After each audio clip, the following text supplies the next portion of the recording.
and all the lessons that we can learn from it. Thank you, Father, for Howard being able to share this with us. I pray that you will be with him, that you will fill his mouth with your words, and that he will be able to speak forward the secrets and mysteries of this temple that we need to know. Abba, Father, I bring before you the Cloud family, and I thank you for this family that has given of their lives to devote to you and to serve your people. And I pray, Abba, Father, I thank you. We have been praying a hedge of protection around them, and I thank you, Abba, Father, that you are our protector. And I lift to you these concerns that they have been going with. First, I lift to you Bill and this migraine. I just pray, Abba, Father, that you will touch the back of his head and that you will heal him, Abba, Father, that this pain will be gone. It will subside and be gone. I thank you that you are clearing his head and giving him clear thinking, and that the enemy cannot touch him because he belongs to you. I thank you for this unspoken request that Beth is talking about. And I pray, Abba, Father, you know what it is, and you know what needs to be done. And she said that she is praying for you to remember them in this situation. And we stand in faith with them, stand in agreement that you are the one who answers all prayers, and that you will answer this prayer and the one for Allison. Abba, Father, I thank you that you have Allison in the palm of your hands. I thank you that even though she has gone through this time of distress, that you have been with her. I thank you for all the things that you have imparted to her. For Father, when we are going through trauma and stress, you are so near us. And you do not allow us to go through stress and trauma in vain, because you always have a higher purpose. Thank you, Abba, Father. I pray that you will give Allison the sustaining, just sustain her as she is walking through this trial. I pray that she will glean everything for the reason why this has been, that she has been dealing with this, Abba, Father. And I just pray and I thank you ahead of time, knowing that when this trial is finished, that she is going to emerge this beautiful maiden that you have filled with your wisdom and your grace, with purpose. And she will be a powerhouse. Not that she hasn't been, because I know Allison is a prayer warrior, and she has been a powerhouse in prayer all these years. But Abba, Father, you have something even greater for her, for you do not allow us to go through this stuff for no reason. And I thank you, and I thank you for the victory that she will experience in the end. Abba, Father, I pray for Teresa and the miracle that she is expecting. Abba, you are the miracle maker. You are the way maker, the miracle maker. Her and I think it was her sister or brother, Mike and Jeannie, and you know every single situation that they're going through. I pray, Abba, Father, that you would walk them through what they need to walk through until they experience that victory that you have for them. And I do pray for David and his wife, Ginger. I thank you, Abba, Father, that David is a man of God, and he believes in you, and he believes that you are his healer. And I just pray, Abba, that you will touch his body and heal his body, Abba, Father. And in the meantime, in the process, as he's walking, I just pray, Abba, that you will fill him with all wisdom, power, and strength, Abba, that he will draw so close to you, so close to you. Heal him, Father. I pray for his miracle in Yeshua's name. And I also pray for those living in the campers with this cold weather. I just pray that you will protect every water pipe, that you will protect the heaters, Abba, Father, everything, that you will give them warmth, Abba, Father, that they will not be cold and they will not have to fear anything, for they will know that you are with them. Thank you, Abba Father. I thank you for your grace. I thank you for your provision. I thank you for all things. And I thank you that this teaching will go forward in all power in Yeshua's name. Amen. Thank you. Okay, are we good to go? Yeah? Okay, so we're going to go live. Are we live so I can explain what's going on? We're live now? Yay! Okay, sorry, streamers, that we came in at 7:21 instead of 7. We know we said we're starting at 7:30. At 7 o'clock instead of 7:30. But we had some technical difficulties and we couldn't go live for you until just now. And here's what's going on. I'm going to tell you the announcements right quick, and then I'm going to tell you what's happening tonight and why we were late. So, one, remember and pass it along to your friends. We are meeting at 7 p.m. on Wednesdays now. Remember, the time change is coming up this weekend. That doesn't affect our Shabbat service, but after this Shabbat, everything is affected. So remember to adjust your clocks. And then remember, you can go on Planning Center to register for the Hanukkah conference, or you can go to the link that was in the email that was sent out. If you're not on the email, contact info@jacobstent.org and tell them you would like to be on the email list so you can get updates like that. And then the last thing is that Thanksgiving, what happened? Thanksgiving week, we will not be here the Wednesday before Thanksgiving or the Shabbat after. So everybody will have plenty of time to cook up that delicious stuff we're all going to eat and then recover from the coma of eating all of that. So anyway, those are the quick announcements. Now, the other thing pertaining specifically to tonight is that Bill is not here.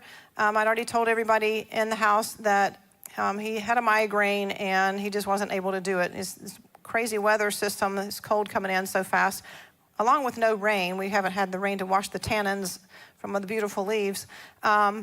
He just knew he couldn't do it tonight. He was prepared, but he wasn't able to be here. So we had been wanting to have Howard Dahl give the presentation that we were not able to live stream at Sukkot. So guess what?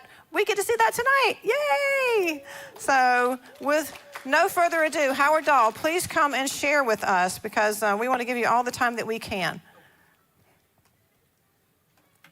Thank you. Thank you, everybody. I hope you feel the same way about an hour from now after I'm done with my presentation. But many of you already know that I have one string on my bass guitar, and it's the temple. Everything that gives me pleasure to study, everything that I focus on has to do with the temple, one way or the other. And so the topic that I wanted to talk about tonight is unity. And so I'm thinking, how is this going to tie to the temple? And one thing I have found is that no matter what the topic is, if it's biblical, you can tie it to the temple one way or the other. Sometimes it takes a little digging, sometimes it's obvious. So talking about unity is paramount in the temple, and it's paramount to us today. People can unite for various reasons with two possible results: build up or tear down. People can unite for an evil agenda or to fight an evil agenda. And we can just look at the world today, we don't have to look far, to see that there are those who are united to destroy. Whether it be to destroy a nation, a people, a group, a congregation, or even just a single person, it's out there. It's easy to unify for fear or tear something down. People will quickly jump on that bandwagon. Tearing down is easy to do. Building up takes more effort. Building up will always attract those who want to oppose because it threatens their comfort zone and their personal agendas. But there are also those who unite to build up, encourage, and edify. The temple is an example of uniting to build up. Uniting for an eternal purpose. As soon as the Hebrews left Egypt, God sought to bring a nation of former slaves together using a common purpose and a common goal. Exodus 25:8 tells us that when we make the sanctuary, he can dwell with us. And if he dwells with us, we have unity with him. And if we have unity with him, we have unity with each other. It goes hand in hand. Everyone has a purpose in constructing the tabernacle. And the difficulties that we had tonight is a good example of that, because 2 or 3 guys were working, trying to figure out why the PowerPoint wasn't working. It was working on my laptop, which I'm not using right now, but they ganged up together using their knowledge, their expertise, to figure out what needed to happen to make this work. And so I am grateful that they were able to come through and make this work for us, because I don't think you guys could handle any of my dad jokes, so you don't want to do that. So anyway, everybody has a purpose in making the sanctuary. All the way from Bezalel and Oholiab to the woman making the meals for the workers, to the little boy carrying water to the workers. Everybody contributed something. A team effort, united in purpose, united in a single goal, and to build something greater than any one person. Whenever you are part of something big like this, we have to put our ego aside. It's not about us, it's about the bigger picture.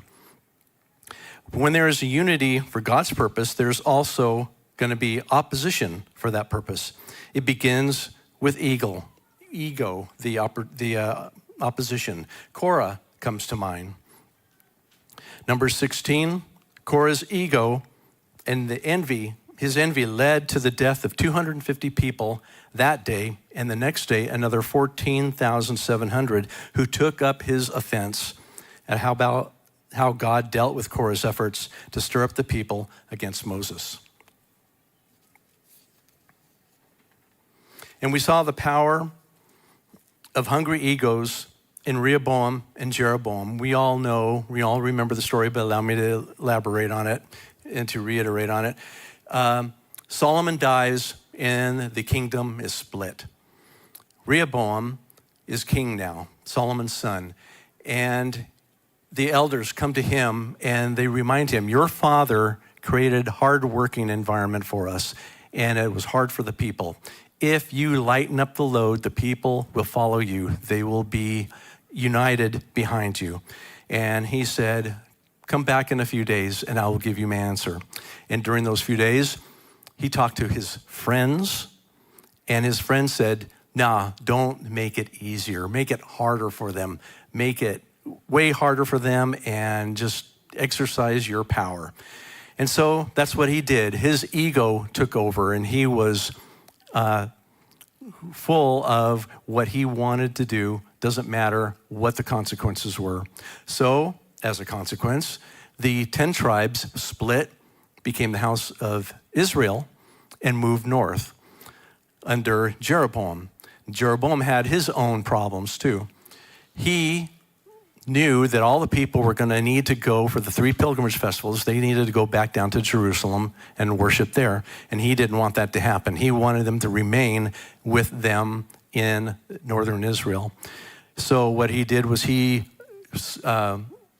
constructed altars in Dan and Bethel and said, don't go to Jerusalem, stay here in the north and bring your offerings here and worship at Dan and Bethel.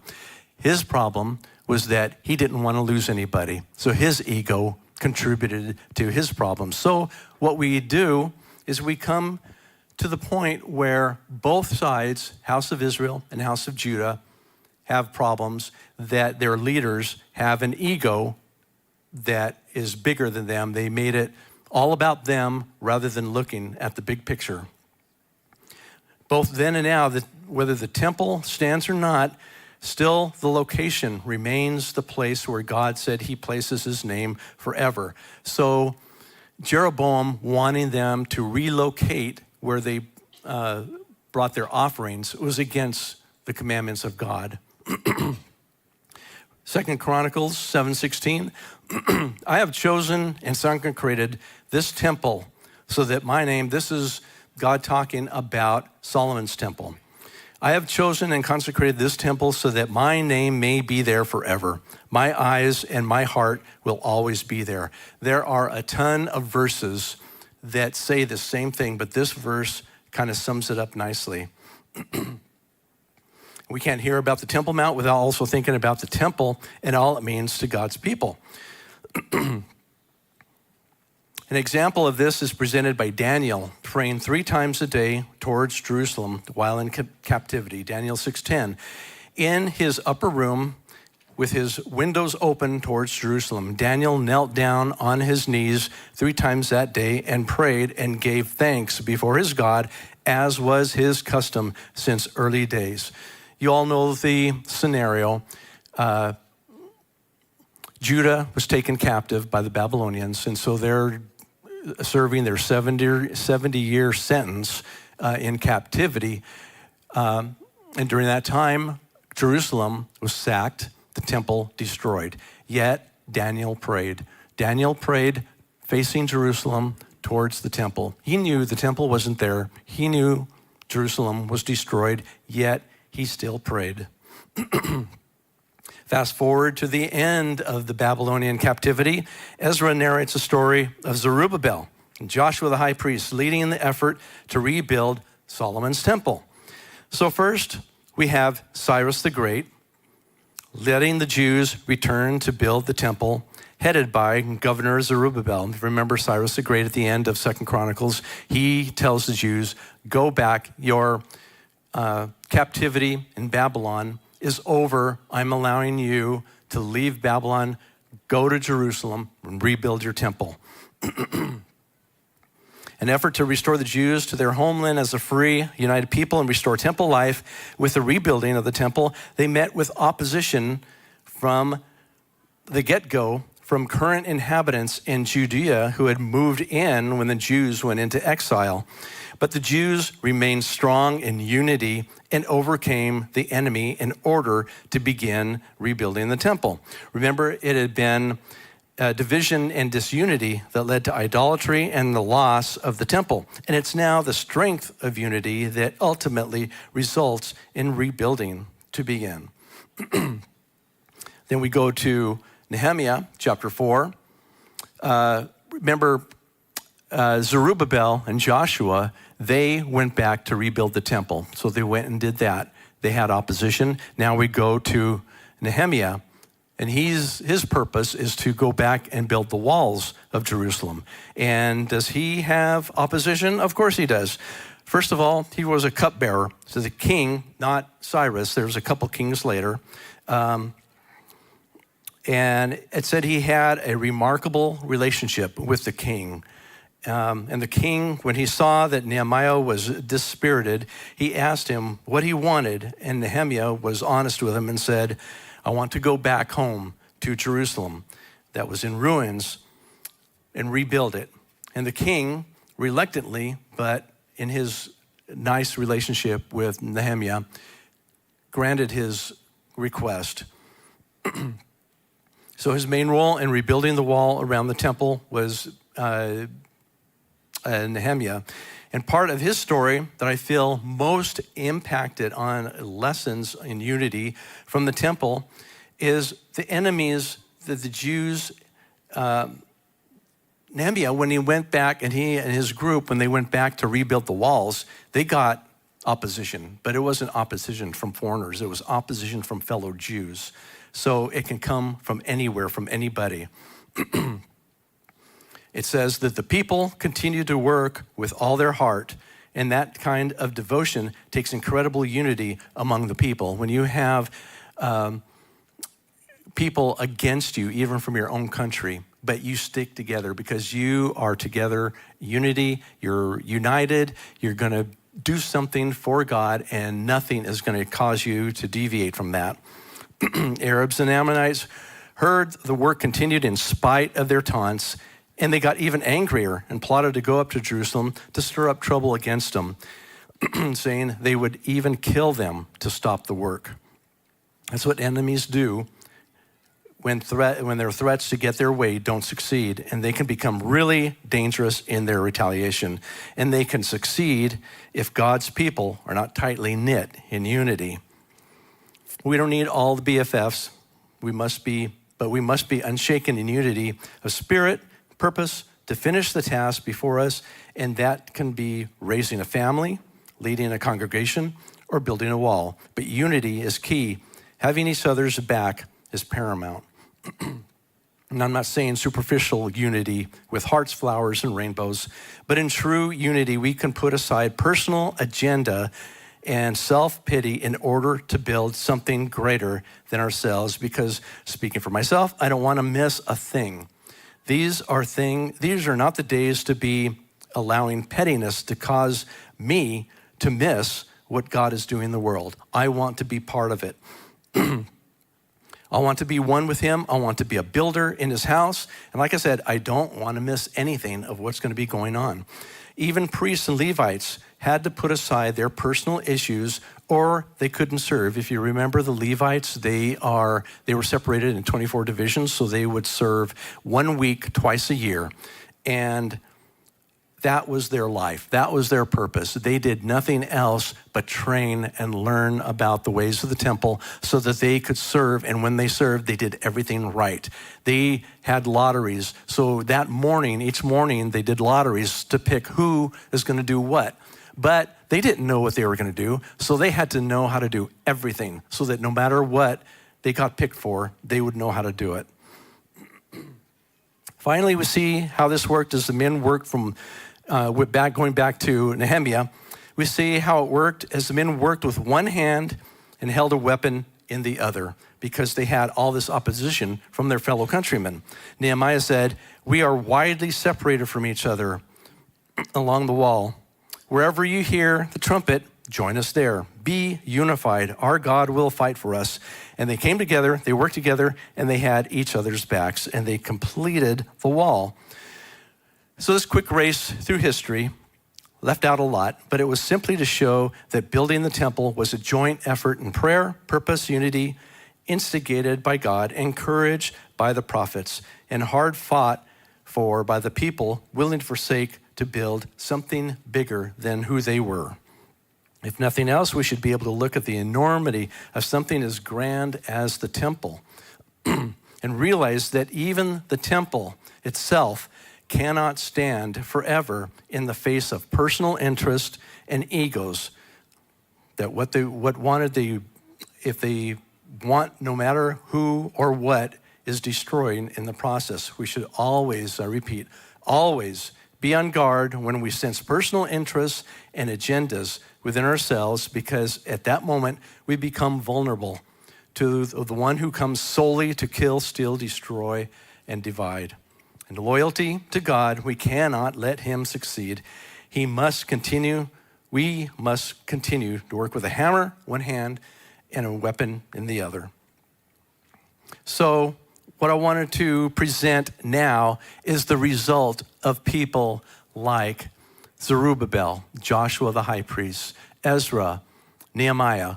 When they answered the call to build something bigger than they were, what did they do? They were able to rebuild the temple. And what we have here is a picture of the enhanced version of the temple that Herod later on built up. But they built up something that was already started by the earlier prophets and the earlier Jews in Jerusalem. One thing that we find is a lot of archaeological finds that verify what we have learned in the Bible. This is a picture. At the bottom of the picture, you see the pool of Shiloh pool. This is the pool where Yeshua healed the blind man, if you remember. He told him to go wash in Shiloh pool, and we have found the Shiloh pool. Some of you may remember or recall that some of these slides are part of my Sukkot presentation. So some of this will be new, some of this won't. But between the Shiloh pool, down in there at the bottom, which is at the bottom of the city of David, all the way up to the top of the city of David, where the Temple Mount is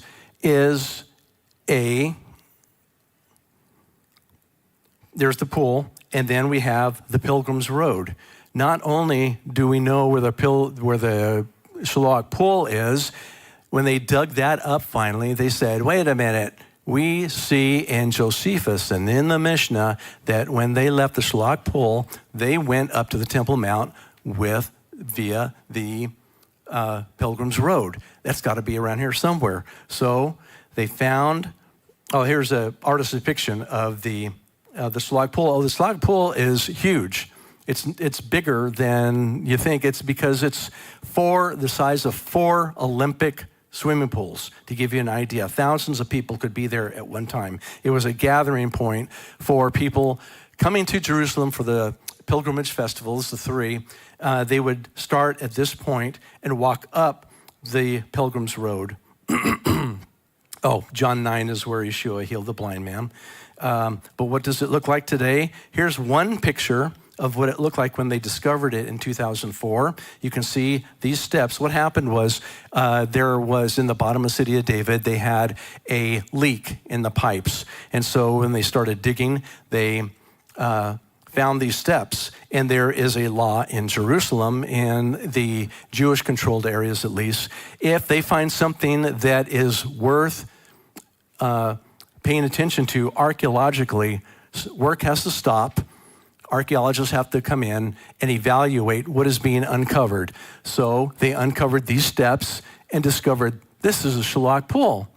And so you can see in this picture, again, this is 19 years old, but you can see how deep they had to go just to get to the steps. And there's the pipe. I don't know if that's the exact pipe that burst, but they had to reroute that pipe. And so finding archaeological evidence of something biblical takes precedence over everything else. So this is a more recent picture of what it looks like. And part of the pool, at least, still holds water. And what they have done, we were there back in March, and there's the hole where the pool is a whole lot bigger than what this shows. And they haven't found the other side yet. So it's a major find. So the Pilgrim's Road from the Shalak pool going up to the Temple Mount looks like this. This is a picture from our app, Temple Mount app, and it's a half a mile from this point where the Shalak pool is going up to Jerusalem, going up to the Temple Mount is about half a mile, and the Pilgrim's Road is about 30 feet wide. This is what it looks like today. They have uncovered what they could of it so far. It's not open to the public yet. Part of it, a little bit is. This is just a small portion of it. But you can see all the braces, all the iron braces that they had to install because this is all underground now. People, their homes are above ground, up on the surface. So when they started digging, they had to put all these braces up to keep the people's homes above still intact. They can't, destroy people's houses just for this. So what they've done is they do what they can, and you can see the buckets of dirt up on the upper right, bringing dirt back out where they are continuing the dig. So this is an ongoing effort to find that. There he goes. This is another picture of Herod's enhancement of the Temple Mount. You can see in the foreground here, this is a massive bridge that comes down from above and then makes a left turn and goes down to the ground. This is called Robinson's Arch. It's called Robinson's Arch because it was discovered by Edward Robinson, the scholar, not Edward G. Robinson, the actor. So they named it after him, and this is a major find because, let me show you what they have. This is another artist's depiction of what it looks like. You can look at the people in the picture and get an idea of how huge that structure was. At the time, it was the biggest overhead bridge that was built. This was part of Herod's enhancement. Let me go back. There. The building that it's attached to, if you look at that high point in the corner, right there, that is a spot that overlooks the city of Jerusalem. To the south, which would be to the right of this picture, is the city of David, and then in the direction that we are looking at this picture from. This is to the west. This is the upper city. That comprises the bulk of the city of Jerusalem at the time of the Second Temple in the first century. Up on that corner is the place where the rooster was, or more accurately, the crier, the town crier. What he was doing was he has a silver trumpet that announces the beginning and the ending of Shabbat. At the beginning, letting people know work must stop. And at the end of Shabbat, he sounds it again, announcing that work can resume. So how do we know that was there? Because of an archaeological find. That's us in 2012 when we first saw it. You can see the stone, the trumpeting stone. There's Hebrew writing on it that says the place of trumpeting, ... Part of it got broken off. When they discovered this, it was already broken, and they don't know what the rest of it said, but based on Josephus and some other writings at the time, looking at phrases, trying to estimate what the rest of it said, archaeologists have determined that it said, the place of trumpeting to distinguish between the sacred and the profane. So this is what it looks like today. The part of our Robinson's Arch that jutted out from the wall, that's all that's left. Not only that, but the ground level has been built up about 20 to 30 feet, what it originally was. The wall, if you can see, the lower stones on that is Herodian stones, Jerusalem stone, originally what it was built from. Further to the left, you can't see it in this picture, but further to the left is where the western wall is. Way up at the top is the top of the building as of today, but it was much taller in the first century. The top half of this building is not original, but when the Romans destroyed it in 70 AD, they destroyed it all the way down to where the Robinson's Arch jutted out from the wall, and since then has been built back up to what it is today. So another thing that has been found are the southern steps. During the 67 war in Israel, they started digging along the southern steps of the Temple Mount, and they found a double gate and a triple gate. This, it turns out, is the Huldah passageway, and this is the southern steps going up to it. Oops. Oh, I forgot about this. The Beautiful Gate. This is called the Beautiful Gate. Why is it called the Beautiful Gate? I'll get to that in a minute. But what do the stairs look like today? What's floating on the stairs? When they uncovered them in 67, this is what they looked like. The building that you see on the left is a building that the Crusaders or the Muslims built. They're not sure who built it, but it's way after the temple was destroyed. The double gate that we saw in the earlier picture, all you can see is the right side of that, where this newer building meets the original Temple Mount wall.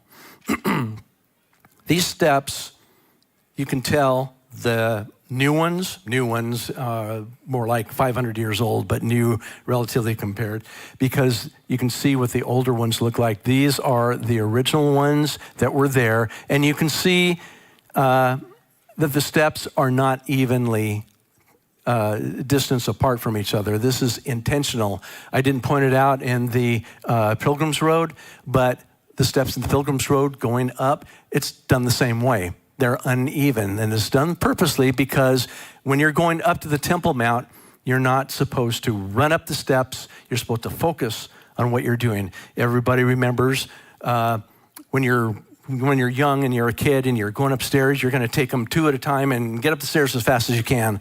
But you can't do that with these steps, because if you do, there's a good chance you're going to trip. So these are designed this way so you will slow down, contemplate what you're doing, because what you're doing is coming up to God's throne on earth, and you have to approach it with reverence and respect.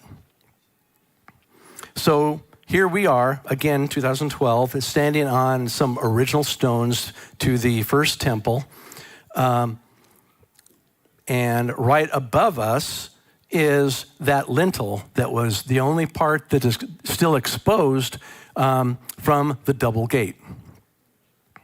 That's about 25 feet up in the air. That shows you how tall those gates are. This is the location that, remember, was it Peter and John, I think it was. I can't remember what chapter in Acts now. I don't have it on my reference here. But they were going into the temple complex, and they saw a crippled man, crippled from birth. And he was there to get contributions, any alms from anybody who was willing to give him anything. And they said, I have no gold, no silver, but what I do have, I give you in the name of Yeshua HaMashiach, rise up and walk. And that's when he was able to stand up, and he ended up going into the temple compound with the disciples and praising God. But why is it called beautiful? Because not on the outside, you look at the pictures, the gates look like all the other gates that are in the Temple Mount. There's nothing distinct about them, but what makes them different is what's on the inside of them. On the inside, there are 8 domes. You can see this picture from our app, our depiction of what it would look like. There's 8 domes. None of them are the same as each other. They are all different. And that's what makes this beautiful, because it was incredible on the inside. This is Joe standing next to part of one of the domes that was found. That kind of gives you an idea. The domes, they're big circular ceilings, but this is just a small section. So it gives you an idea of how big the dome is. This is the Huldah passageway underneath as it is today. It's underneath the Al-Aqsa Mosque, which is south of the temple. Only Muslims are allowed in here. Very few are the times when a non-Muslim is allowed to go in there. It has happened. Joe's been there a couple times. But the people that have gone into that have said, yes, the domes are there. You can still see what they look like. So when you go into the Huldah passageway, you find yourself going underground, and you emerge from underground going upstairs, and you can see what I've pointed out here is the royal stoa. That is an enhancement that Herod did. He wanted to make his claim to fame as being a builder. Nobody liked him, but he did provide a lot of finances, a lot of the labor to build up not only the Temple Mount, but Jerusalem itself. He and the Romans were not allowed to work on the temple itself, because only Levites and priests were allowed to go inside that. But what they did do is they made this great big royal stoa. You can see the royal stoa there that opens up into the court of the Gentiles. You can see on the right side there's 2 structures that are just kind of sitting there. That is when you're going through the Huldah passageway, you're going underground and you come upstairs and you emerge from underground on those 2 structures there. And you find yourself in the court of the Gentiles. The royal stoa looks like this. 163 columns that were decorated, white columns that were decorated in gold. Massive, massive structure. The size of the columns, if 3 men, full-grown men, put their arms out, made a big circle, that is the diameter of one of these columns. This is another picture showing people that were there. Remember, there's the royal stoa. That would have been the location where Yeshua would have overturned the tables, because that's where money changers were, because money had Caesar's image on it. So that alone made it not allowed to be in the temple court, in the original, the inner temple courts. So what they had to do is they go to the money changers, and they changed their Roman coins for tokens that were allowed to go into the temple so that they could present their offerings.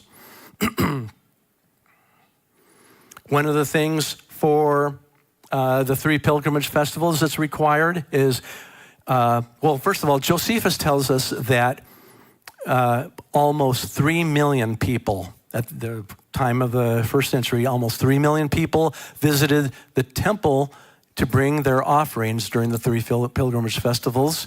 And one of the requirements is when they bring their offering, they present it, and then they eat their part of it, and then they're supposed to spend the night in Jerusalem before going home. Now, if you already lived in Jerusalem, then you can you satisfy that requirement. But there's a lot of people who didn't live in Jerusalem, and they had to have a place to stay. So this picture shows a bunch of rooms around the outside of the temple, in the temple courts, that would have been used for that purpose. People, thousands at a time, people would present their offerings, and they would spend the night in one of these rooms. There were about 30 people per room, and they would spend the night. In the morning, they would go their way and make room for the next bunch of people who would come in. This is an artist's depiction of what that may have looked like. Now, this one just shows a 2-story, but we're leaning more towards this one, which is 3-story. This allows and makes it possible for nearly 3 million people to, during the week of Sukkot and Passover and Shavuot, to spend the night in Jerusalem. So, going back to Huldah Passageway, you're coming up into the court of the Gentiles. What you're looking at is what we're seeing here. This is a view of the temple building from the south.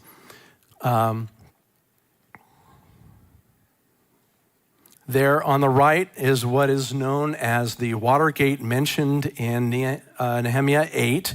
During Sukkot, there was a water pouring ceremony where it was a big deal, where the priest would come down to the Shiloh pool, fill up a gold pitcher of water from the Shiloh pool, and go up to the Temple Mount, walk all that way half a mile, and they would bring the water through that gate on the right. That's building is the Avtinas building. And they would take the water and continue on into the inner courtyard and end up pouring the water on the altar during Sukkot. So that gate got nicknamed the Water Gate. Also, what we have is the soreg. The soreg is this fence that you see before here. This is looking at the temple building from the east. And so you have the soreg. It's a stone fence. And you can see in this picture, you see 4 signs in all spaced out. And they all said the same thing. There's that picture, that little circle shows one of the signs. This is the only complete sign that has been found. It now resides in a museum in Istanbul, Turkey, and they have translated, and it says, "No stranger is to enter within the balustrade round the temple and enclosure. Whoever is caught will be himself responsible for his ensuing death." The reason for this is the kedusha, the holiness of the site. Only certain people could go so far, and they could get to a certain point, and then unless you were a priest or a Levite, you couldn't go any further. And even you reach a point on the inside where if you were a Levite but not a priest, you had to stop. Only priests could go all the way in to the inner courtyard, to the court of the priests, and ultimately only certain priests could go into the temple building, the holy place, and then ultimately the Holy of Holies. Only the high priest, and only once a year, can go into the Holy of Holies. This is the other half of what was found. It's the same type of stone, but we've only found a portion of it, and this one is in the Museum of Israel in Jerusalem. So when you're going into that first courtyard, it's the court of the women. It's court of the women because women were allowed to go into this courtyard, but no further. No further because God said multiple occasions, do not worship me like the nations worship me. And of course, the other nations had women going all the way up to their temple, and God said, no, don't do that. Have a place where the women can go up so far and only so far. So during Sukkot, this is a picture of a lot of the festivities going on, and what they did in the massive buildup is what they call a great improvement. And that great improvement was the balcony. You can see the women and children up on the balcony, and that is because during Sukkot and Shavuot and Passover, Sukkot actually, this is a picture of Sukkot. There was a bunch of revelry going on in the courtyard where men would be doing tricks with torches and different things and swords, all that kind of stuff. And it wasn't the safest place to be, especially if you're a child running around not paying attention to things. So what they did was they built this balcony to allow the women and the children to watch what was going on down below from the safety of the balcony. So also in this picture on the left side, you see the 15 steps leading up to Nicanor Gate. This is where the priests would stand and sing the songs of ascent, 120, Psalm 120 through 134. And that leads up to Nicanor Gate, which we'll get to in a minute. But right in the center of the picture, you see this giant lampstand, I should say. There was, I'm going to do it that way. There was 4 of them. 85 feet tall.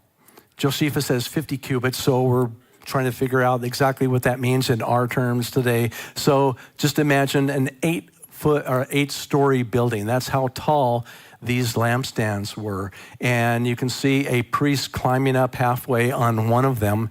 And the priests, or the younger priests, not the old ones, because it was quite a climb for one thing. There was ladders on all 4 sides because up at the top there was 4 places where a fire needed to be lit.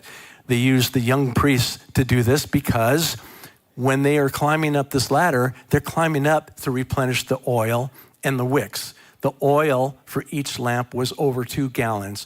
And when you're thinking about a gallon of water, that's 8 pounds. So 2 gallons is 16 pounds, and when you're climbing a ladder that's 8 stories high, it's not easy. Only the youngsters could do that, so that's who they did do that. And the wicks that they used was the worn out priest's garments, the linen garments that were no longer usable for temple service, so they used them as wicks. Also in the court of the women, there's it's also called the treasury. There were 13 chests.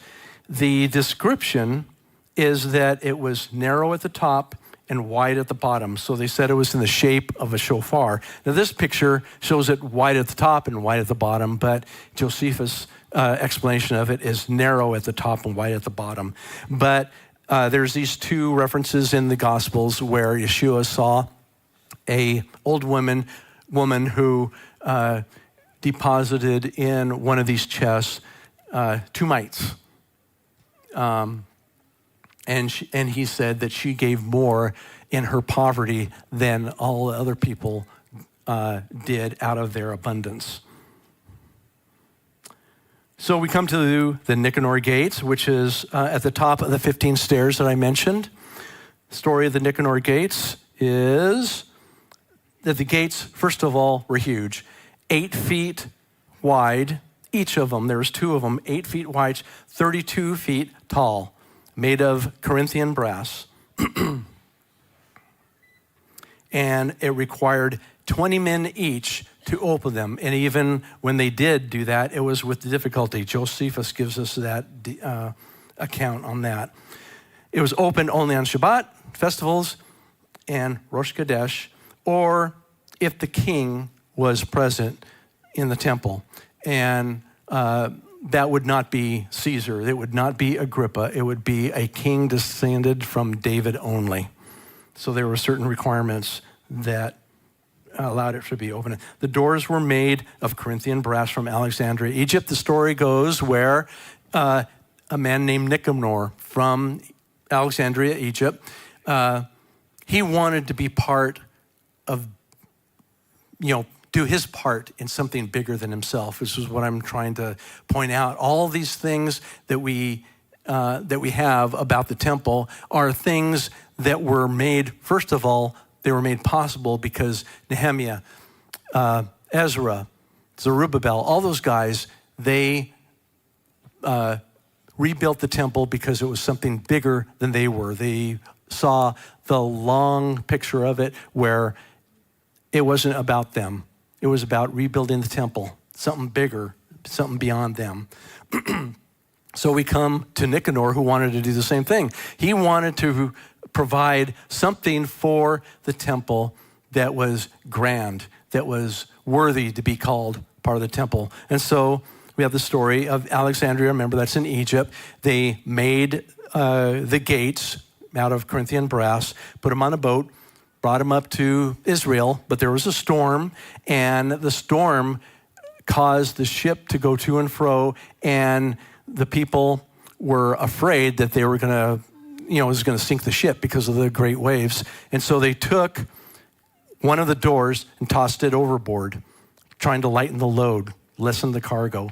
And of course, Nicanor, he's devastated. He put a lot of money and a lot of time, a lot of effort into making these doors. And here he watches one of them go over the side. So they do that, and the storm continues. The waves are still huge. It continues. And so they go to grab the second door, and he grabs it and says, "No, if you send this overboard, you're sending me with it." And so they didn't. They kept the one door, and subsequently the storm started to subside, and they were able to finish their journey going up to Israel with the one door. But once they got into port, they hear a loud burping noise from underneath the ship, and lo and behold, the door that they tossed overboard got caught underneath the ship and went along with them until they got to Israel. So Nicanor got his second door back, and they were able to install the two doors. And then when Herod, is part of his buildup, he put a lot of money into it, but there was a bunch of doors in the temple complex, and they were all made of wood. And I'm thinking that even the Nicanor gates may have been made of wood and only covered on the outside with the Corinthian brass, which would have allowed it to float. But during Herod's buildup, they wanted to cover them in gold, make them really fancy, because now the temple has a little bit more money. They can elaborate more on what they have there. And so they covered them all with gold. But when they come to Nicanor gates, they're covered with brass, and it already has a gold tint to it. Not only that, they like the way it looks. It has a story behind it, so they never coated that with gold, and they left it with the Corinthian brass. So once we pass Nicanor gate, how much time do I got? Oh, okay, I'm good. Actually, I have to hurry. Past Nicanor gate, we have this scene here, which is the court of the priests. This is the point where women and children are no longer allowed, even Israelites, not Levites and not priests. They could only go in here if they have a specific purpose of presenting their offerings. When they're bringing an animal that's going to be offered on the altar, they have the option of sacrificing the animal themselves or having a priest do it for them. If a priest is going to do it for them, then they don't go any further into this courtyard. But if they're going to do it themselves, they can just go in right there at the very edge and perform that task themselves. But priests, along with all their other duties, they had to first of all, be construction workers, because they're the ones that actually built up the temple, because nobody but priests were allowed in there. So they were construction workers. They also had to be butchers. In other words, they had to know exactly how to sacrifice the animal in a way that was as humane as possible, that the animal didn't suffer, and they had to do it right every time. So them being butchers, they had to have all that knowledge. this. Let me skip for the, okay, this slide is a little bit out of order, but I'm going to talk about it anyway. Exodus 17, remember the Israelites are fresh out of Egypt. They barely have an army. Joshua is leading the army, but it's a bunch of slaves, basically. And who attacks them? But Amalek. Amalek has been an enemy since day one. So Moses has Joshua lead the Israelites in the battle down in the field. And they go up on this hill, Moses with his brother Aaron and Hur. And they realize that if Moses raises his arms with his staff, Joshua prevails. But if he lowers his arm, you all remember the story, if he lowers his arms, then Amalek prevails. And so they got to the point where we need to have Moses' arms up all the time so Joshua can win. So they had Moses sit down and on a stone, and Hur and Aaron held up Moses' arms for him. This is an example of unity because Joshua is down in the field doing his thing. Aaron and Hur and Moses are up on this hill doing their thing. It was a team effort, something that they united together for a common purpose. Another example of working in unity. Another thing, back into the, remember that slide was out of order, but back into the court of the priests, we have the altar. We see pictures all the time of the altar. And usually it's wrong because Josephus gives us the dimensions. The altar is 61 feet on each side. It's square, 61 feet on each side, and it's 19 feet tall. I think this, I don't know how wide this room is, but it's a little bit longer than 60 feet, I think, but not much. But 19 feet tall, twice the height. Twice the height? Yeah, maybe twice the height of the ceiling. It gives you an idea of how big the altar was. It wasn't just some small thing that was built. The curtain going into the temple building was, remember how big the Nicanor gate was? This opening to the temple building was twice as wide and twice as tall. It didn't have a door, it had this curtain. The curtain was big enough to cover the whole thing. The width of it was the width of a handbreadth. And it took 300 priests to mount it up onto the lintel. So this next handful of slides I'm going to give real quick, it's just pictures of priests doing their thing on the altar. Here's a priest applying blood on one of the horns of the altar.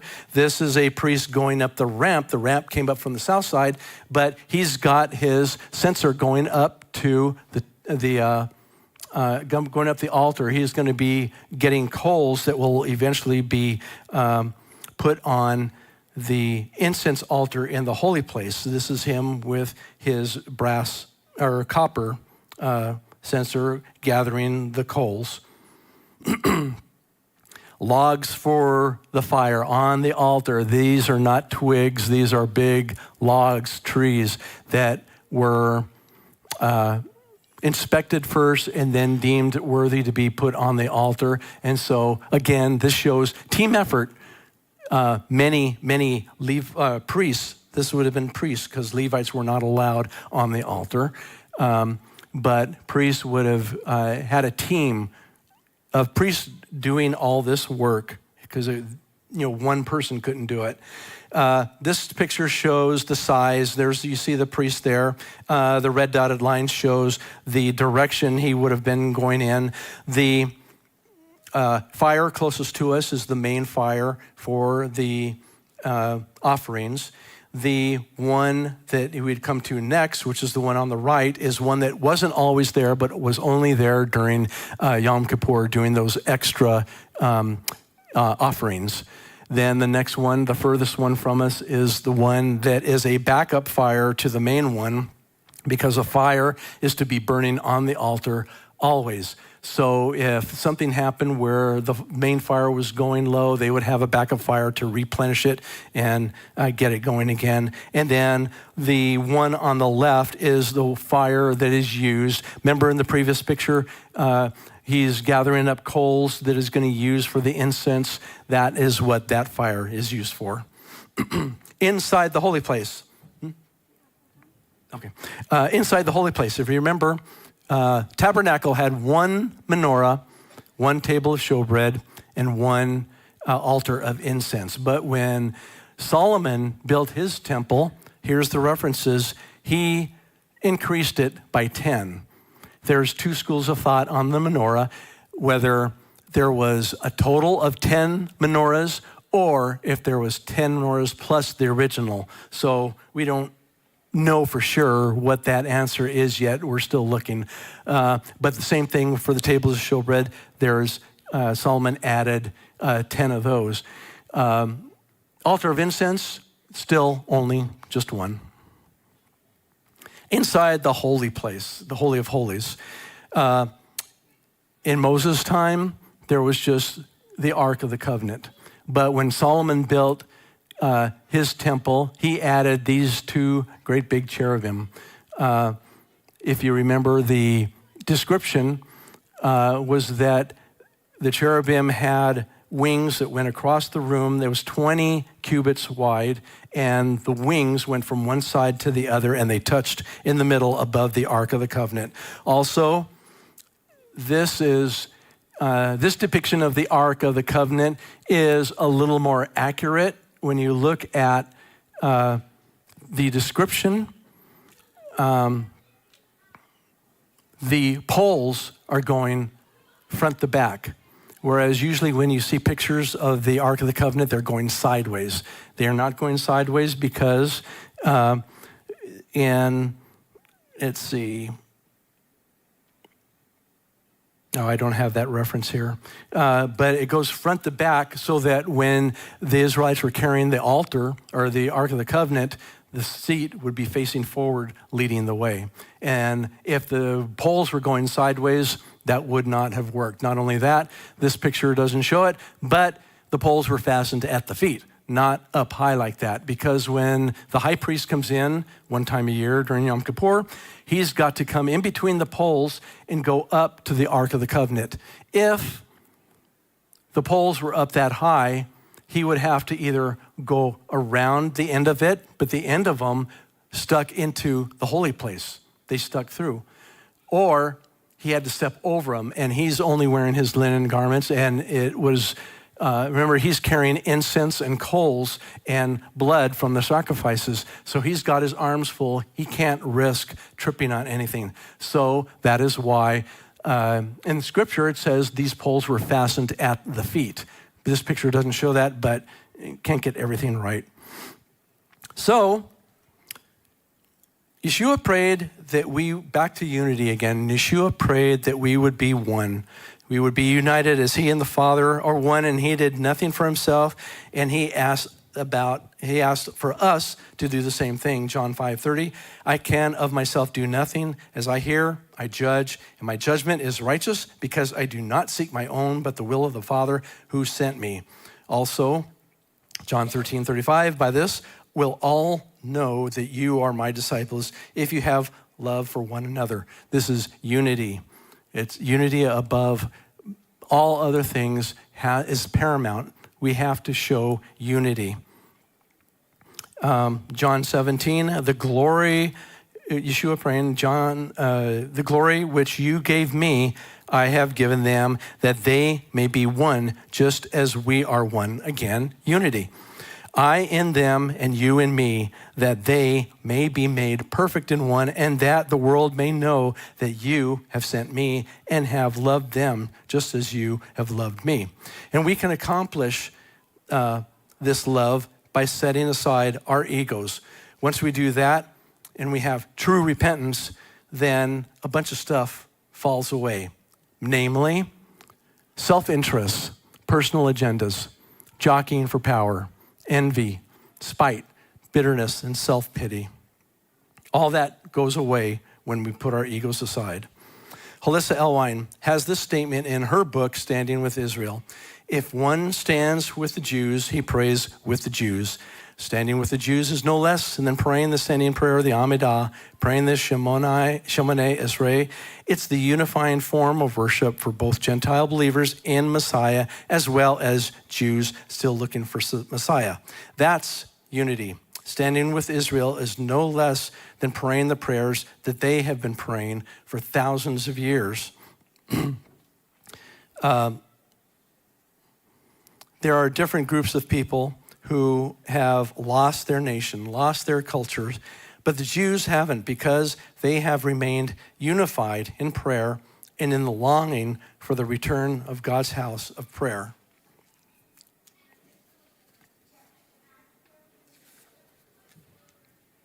And finally, Yeshua, from whom, in Ephesians 4:16, Yeshua, from whom the whole body, joined and knit together by what every joint supplies, according to the effective working by which every part does its share, causes growth of the body for the edifying of itself in love.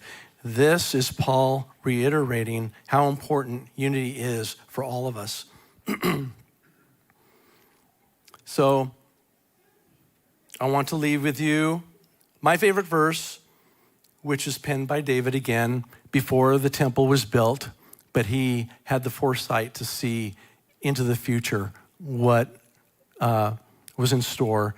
One thing I have desired of the Lord that I will seek, and that I may dwell in the house of the Lord all the days of my life, to behold the beauty of the Lord and to seek him in his temple. So I hope what I have done is provided you examples of unity and how important it is and how it is expressed in the temple, not only the temple itself, but the effort made to build the temple, rebuild the temple, even building the wall, that all the people that we read about,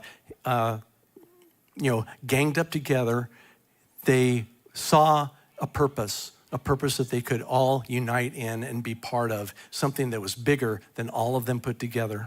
So I'd like to leave you with that and give you something to ponder and rethink. If there's anything about the temple that you may have thought, there are answers. We don't have all of them, but we do have a lot of the answers, and a lot of the pictures that we see are incorrect. They're not accurate, and you can do a superficial even reading of Scripture. Josephus, the Mishnah, they describe what the temple looked like, and a lot of the pictures that we see just don't show that. So I'm hoping that when you look at pictures of the temple, that you say, okay, this is what they think it looked like, but it may not be accurate. So we need to do some more study, some more research to see what it was really like. And because that is God's temple. Yeshua said, this is my Father's house. And so we should look at it and say, this is my Father's house. And so give it the due respect that it deserves. So thank you for your attention.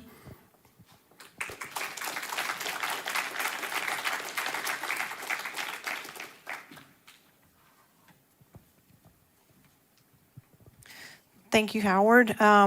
We have about 5 or 6 minutes before the children will be back in here.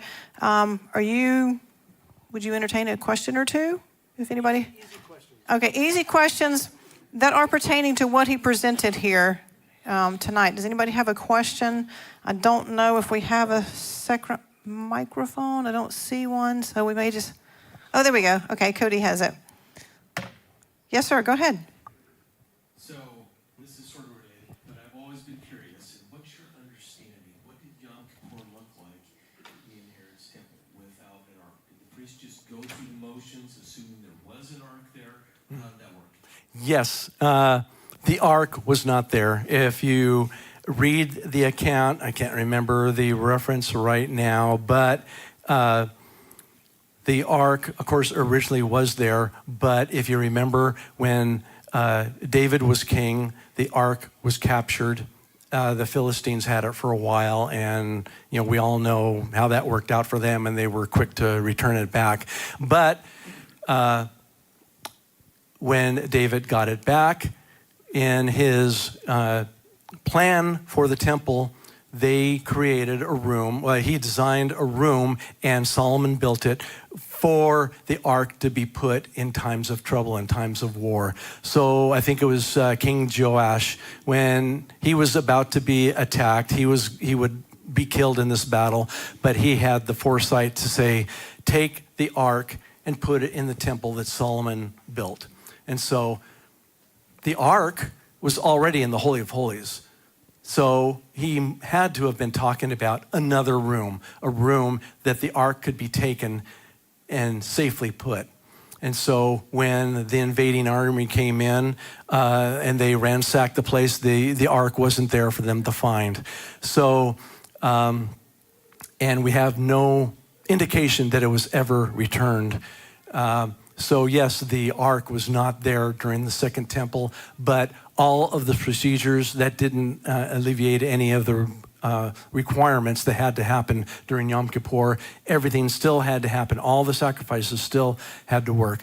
And so, as far as we know, the ark is still where they put it.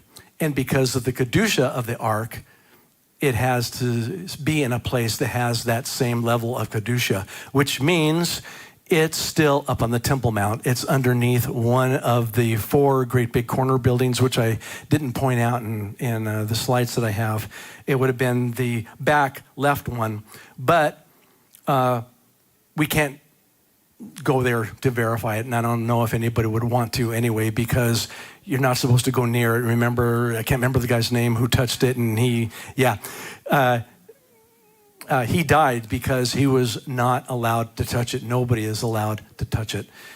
So yes, the Ark of the Covenant was not there, but all of the procedures for Yom Kippur and everything else still happened the same way. Uzzah touched the ark.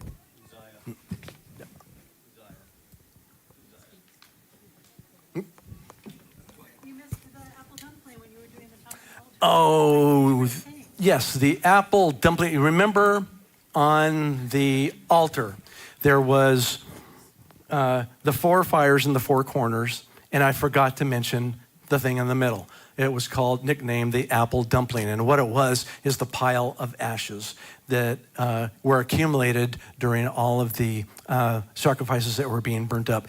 And it was a show of pride during Yom Kippur, because there were so many sacrifices that day, that the pile of ashes was huge, and they were, excited to see the size of it and how big they could make it. But anyway, that's what that was. The apple dumpling is what it was called.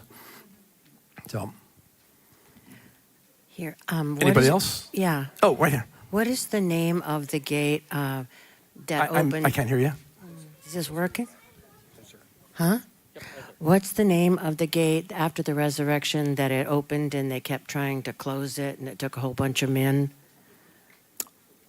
The name of the gate after the resurrection. Do you know that?